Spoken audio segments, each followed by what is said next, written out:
why I pretty much stopped making videos and etc. And one of the things I was talking about was, me being pregnant, and then I how I went into preterm labor and lost my baby. And I also said at the end, for if anybody wants any subjects for me to talk about, to give me a topic to talk about, or anything of that sort. Somebody asked me for a story of pretty much how I lost my baby. So I'm gonna give you guys the story, and I'm gonna try not to be emotional. Wish me luck.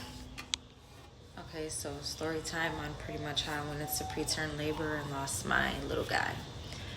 So this was on May 17th. I was having, by the way, I was 4 months pregnant. I was having contractions, but I didn't know there were contractions because obviously at that time I'm not supposed to be having contractions. I thought it was around ligament pain because that's the time where my uterus expands, which stretches everything out, which causes you to have around ligament pain. And it was in the area. But when I was pregnant with my last son, I don't recall the pain being as intense as it was.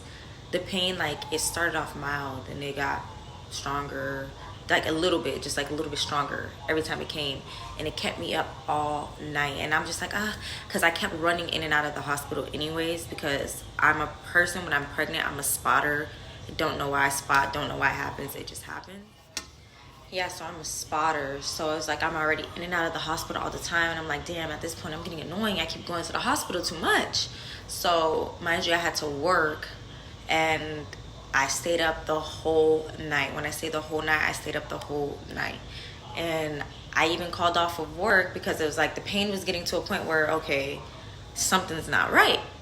So then I go to the hospital, and me thinking in my head, they're going to tell me, oh, I'm just overreacting. I'm having round ligament pain. Baby's fine, and I'm going to go home. That was in my mind. All those other times, and I went to the hospital, I thought, oh my God, I'm going to lose my baby. This is going to be it. I'm going to lose my baby. The day that I did not expect to lose my baby is the day that I lost my baby. I was honestly expecting them to just send me home and tell me everything was okay. But that wasn't the case for me. So I go into the hospital. I tell them how I'm feeling. And they put me in a room. And they have somebody come in. They have somebody come in and do an ultrasound for me. But she did the abdominal one. And it was kind of hard for her, I guess, to see him. I don't know why. Well, I know why, but I'm going to tell you later on why. So then she did the vaginal. Oh my God. When she did the vaginal, those pains that I was having shot from 7 to 100. The pain was just horrible. It was unbearable. I cannot take it. I was going crazy. I was going crazy in their room. I thought something was wrong with me. I thought I was going to die. The pain was insane. Mind you, I didn't know this pain because when I was pregnant with my last son, even when I was in labor, my labor pains did not feel like this. This labor pain was way worse than my labor pain when I was pregnant with my last son. So I'm calling them, I'm asking them to bring me meds. They're probably just thinking like, oh, I'm just doing too much, but it's really that bad. Yeah, it was really that bad. They even gave me a narcotic. It's like the narcotic didn't do nothing. Those pains, looked at that narcotic and said, like, bitch, bye. Like, no, it didn't, no. The narcotics did not do nothing. And then there was somebody coming in to draw my blood.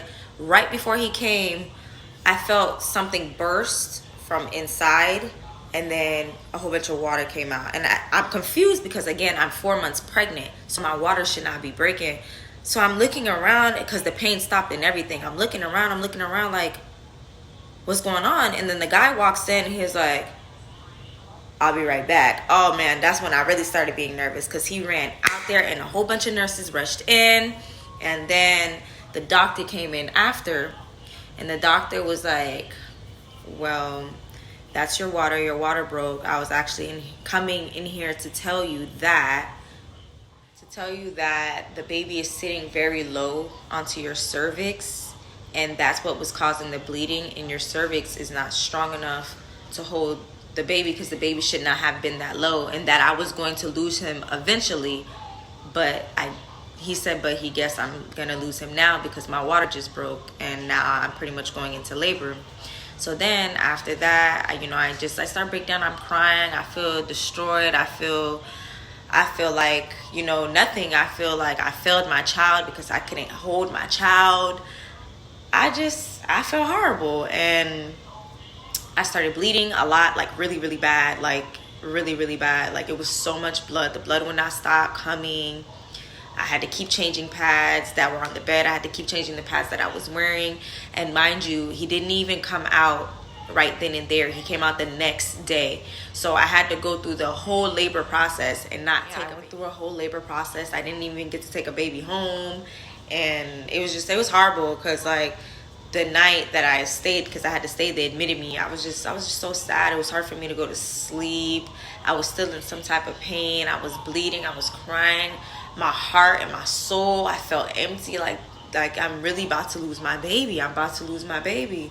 So the baby, I think he came out like probably like 5 in the afternoon. They tried to do things because I was still getting the contractions. They tried to do things to like, I guess, make the process go faster because it was just taking a while. Like he just was not coming out, and I had to push him out. I had to deliver him. So the time where it was time for him to come out, I was going to the bathroom because I kept constantly having to go to the bathroom because I had an IV and it makes me pee a lot. I went to the bathroom, thinking that I was passing a blood clot because I was passing a lot of blood clots that, yes, I would have to push some of them out. So as I was using the bathroom, I did a push to pass the blood clot, but it wasn't a blood clot. It was my baby.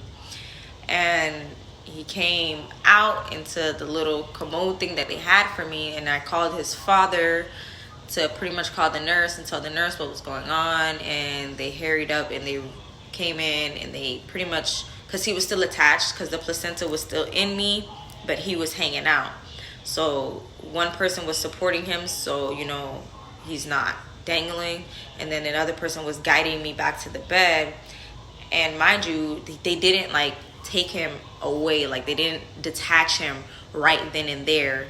We had to wait for my doctor, who was not in the building, to come. So for a whole hour, I'm sitting here with my deceased child between my legs. That moment for me was just so, like, it was traumatizing. Like, I still picture it in my head. Like, I really laid there with my deceased child between my legs for an hour. An hour. He was still attached to me and everything. It was a horrible experience. It was traumatizing. I was just so broken. And then when the doctor came in, she detached him. She wrapped him up in a blanket. And then they call it a afterbirth. Like, I had to now push out the placenta. So, which was also another very painful process because I did not have any medications or anything for it. I had to just do it, and it was just painful because she was digging and she was scratching at things. It was just horrible. It was horrible. It was horrible.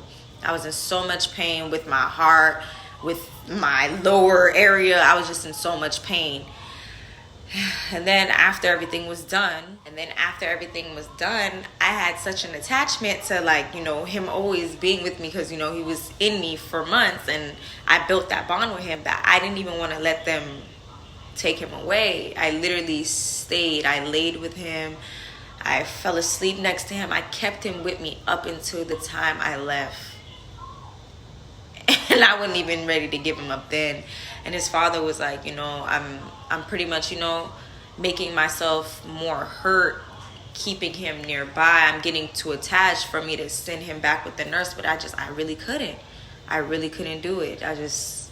If I was in a place where if I could take him home, I would have took him home. And it hurt that I went through all that labor. I carried a child and didn't even get to take a child home. Whew, I'm shocked I did that without crying. But yeah, that's the story on how I lost my chicks and nothing like that, mama. Too early. But at least it's facing us. Facing everywhere.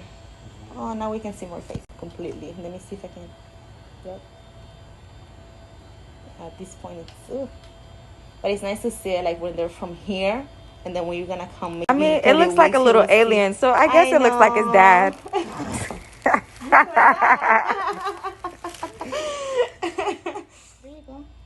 See him